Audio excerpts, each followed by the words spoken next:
there's risk in everything that we do. And when we return someone to play, there's risk in that. Nothing is 100% certain that it won't happen again. Excited to welcome in a friend of mine, a guy I've known for a very long time. It's Adam Annacone, the clinical professor and at the University of Texas at Arlington. Used to work for the Suns as a performance and recovery specialist and assistant athletic trainer. Adam, how are you, my guy? I'm well, thank you. Hope all is well with you. Yeah, I mean, I wish I could call you up when it wasn't about some, injury that was somewhat devastating for a team that we have here in Arizona. But we'll figure out something positive eventually. Hamstrings on the mind right now. Jalen Green with the Suns, obviously with a hamstring injury that has been nagging him. He went out of the game the other night. I know that you can't talk about a specific player or a specific diagnosis, but I wanted to talk about hamstring injuries in general. What usually leads to a hamstring injury with a high performance athlete like this? Yeah, so typically what we see with hamstring injuries is individuals who are going at a high rate of speed. I was thinking and preparing for this how I could very easily explain anatomy in a quick little segment for people so they can understand it. And the best analogy I can come up with is it's kind of like the brake and the gas pedal of a car.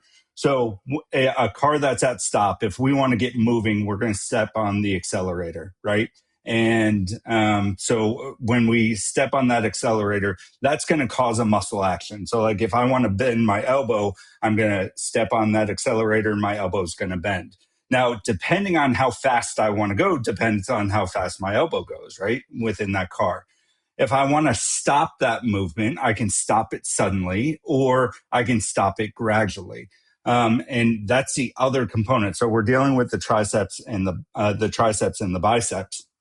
And so we have this principle called eccentric contraction, which basically a muscle contracts to slow the movement. So when we think of the hamstrings in an individual that's going at a high rate of speed, when an athlete extends their leg out, strides out during running, as they do all the time, right? They need to be able to control that movement. If not, their leg would just kind of fly up into the air. So the hamstrings are going to contract and serve as that brake to almost say, wait a minute, we need to control this leg. This way it can then plant down on the ground. Well, the hamstring is contracting while it's also lengthening at the same time. So there's this tension under the hamstring. And we see a lot of hamstring injuries occur at a high rate of speed because it has to contract, but it also has to try to slow the body down. And so we see that, or we just see like any other type of muscle, it can stretch too far, and that's when you see a tear.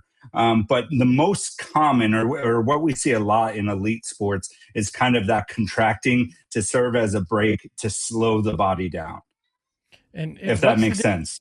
It does. And what's the difference specifically between a strain and a tear when it comes to this kind of stuff? Because I don't think people are quite clear on that. So it's basically the same thing. You're saying the same thing. A strain, there's different degrees to a strain. So if our muscle fibers are aligned like this, a strain or a small little tear is just the pulling of those fibers. That's considered a grade 1. A grade 2 is a little bit more, so it's a little bit more severe. And then grade 3 is a complete rupture of it, right? So all those are a form of a tear. So a strain and a tear are basically synonymous.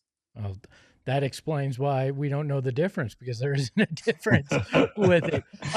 We see a lot of guys who will have a hamstring injury re-injure that pretty quickly. Is that a normal thing? And what leads to the idea that it can get re-injured so easily? Yeah. So within the first year, literature has identified re-injury of a hamstring anywhere from 12 to almost 50%, within that first year. So it's fairly common. And I even think in the NBA, it's somewhere around 37% re-injury rate. So it's high, it's up there, and it's fairly common. Again, we have to think about we are dealing with humans that are doing subhuman or superhuman feats. They're flying around 100 miles per hour and putting a lot of wear and tear on that muscle tissue. And for a normal individual, you, me, what have you, who sustain a hamstring injury, and then maybe we go back to rec ball, we may not see that high level reoccurrence rate. But for individuals going 100 miles per hour, pushing the boundaries of this soft tissue, it makes sense why we see a lot of turnover, a lot of re-injury rates. Once you re-injure it, does that rate of potential re-injury go up, or does that just kind of stay the same as you go along based on the research? Yeah, it kind of stays the same. And I think what we tend to see is a little bit more err on the side of caution with that second re injury. Let's give this a little bit more time. Let's make sure we're dotting our I's, crossing our T's, because the reality is you can have good success rates with this. We just need to make sure the rehab process is thorough. And that includes early on protecting it all the way to late stage rehab, to where we're putting as much force and stress on that tissue as we can as possible. Now, there's some limitations to that. You could have the best rehab program in the entire world, crafted by the best clinicians, which I know the Suns have. But even to that, trying to mimic in-game situations is really hard, and to sustain that for a long period of time. So there is some susceptibility to injury just because of our limitations of what we can simulate and what we can put an individual through regarding the rehab process. Is it difficult with a soft tissue injury to be able to tell exactly how you're progressing? It's not like, I assume it's not like a broken bone where you do an x-ray, you can see how it's healing, those kind of things. With a hamstring in particular, is that difficult to fully understand that? It's I don't want to say it's difficult, because technology has come a long way. We have ultrasound. We rely on MRIs and things like that. So technology has come a long way to where we can actually take a look at the tissue. But we have to keep in mind we're also dealing with biologics here. And so from a cellular level, and being able to identify what's going on at the smallest molecule aspect of the tissue, ensure that it's 100%, that's where things get really tricky. So even on really good, clean, I'll use that in quotations, clean ultrasounds or MRIs, that still doesn't give us 100% certainty. But we've made a lot of strides. Technology is helping a lot, but there's still limitations to it. You mentioned there's varying degrees of strains or tears that you get when it comes to the hamstring. What's the rehab time like in general? I know it's not a blanket one size fits all, but in general for each of those different types. Yeah, so obviously a complete tear, that's kind of a longer term aspect. I don't even think we'll touch that, because in certain instances, certain cases, you may be looking at surgery depending on where it's at. So we'll kind of leave that to the side, and that's type three. Type 1 and 2 could be anywhere from 1 to 6 weeks or more, really depending. Kind of that mid-range type of tear, type 2, you're looking maybe 4 to 6 weeks. Others may even push that out a little bit more, depending on how the individual's feeling, and if you're following any type of criteria-based rehab program, to where even after a couple of weeks, that pain and that sensation, like you feel like it's torn, is gone, still doesn't mean you're 100%. So we want to make sure that we're giving enough time for the body to do its work, to heal itself, to build that scar tissue, to lay down enough layers to hopefully protect against any type of tensile strength or force down the road. And so you're looking at, again, about 1 to 6 weeks. And so grade 1 or type 1, you're looking 1 to 2, maybe 3 weeks, and then that mid range, 4 to 6 weeks, 4 to 8 weeks. depending. For an athlete, what's the general rehab look like? Is it a combination of specific workouts and something like cryotherapy? What do you go through to try to get back from this as an athlete? Yeah. So early and often, you're doing things. Number one, to mitigate pain. Pain is good because it tells our body whether we're doing too much or too little. So we certainly don't want to eliminate pain early on because we can use that as a really good gauge.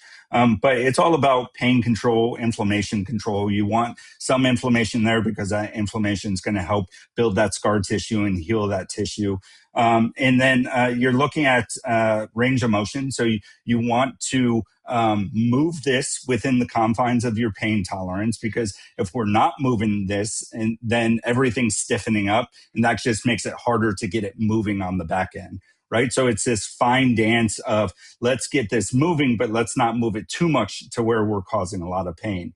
And then from there, it's about strengthening the muscle. It's strengthening the muscle in that concentric movement. So, like I said, stepping on the accelerator. It's strengthening the muscle in that eccentric phase. So, stepping on that or on that brake and slowing the muscle down. So, we can do something like they're called Nordic hamstring curls, where we're lowering the body down to the ground. That's all really important. And then training the body in all three planes. We don't just move in one plane. We have three different planes, and that's kind of front to back, side to side, and rotation. And so it's going to be this progressive step of where we're building strength, we're building movement in different planes. We are trying to go from very little movement to high end, high speed, change of direction, stop, starts, acceleration, deceleration, what have you, all within that 8 week, 1 to 8, 1 to 6 week period of time. So it's not a lot of times when individuals hear 4 to 6 weeks, they think, oh, someone's just sitting out, putting their leg up in the air for 4 to 6 weeks. That's not it at all. I mean, from day one, you're working. It's just this gradual progression all the way back to where you can go 100 miles per hour on the court. Adam, really appreciate your time and the insights today. And thanks for making us all a little bit smarter when it comes to hamstring injuries. Yeah. Well, I don't know if I did that, but I'm happy to talk anytime you'll have me.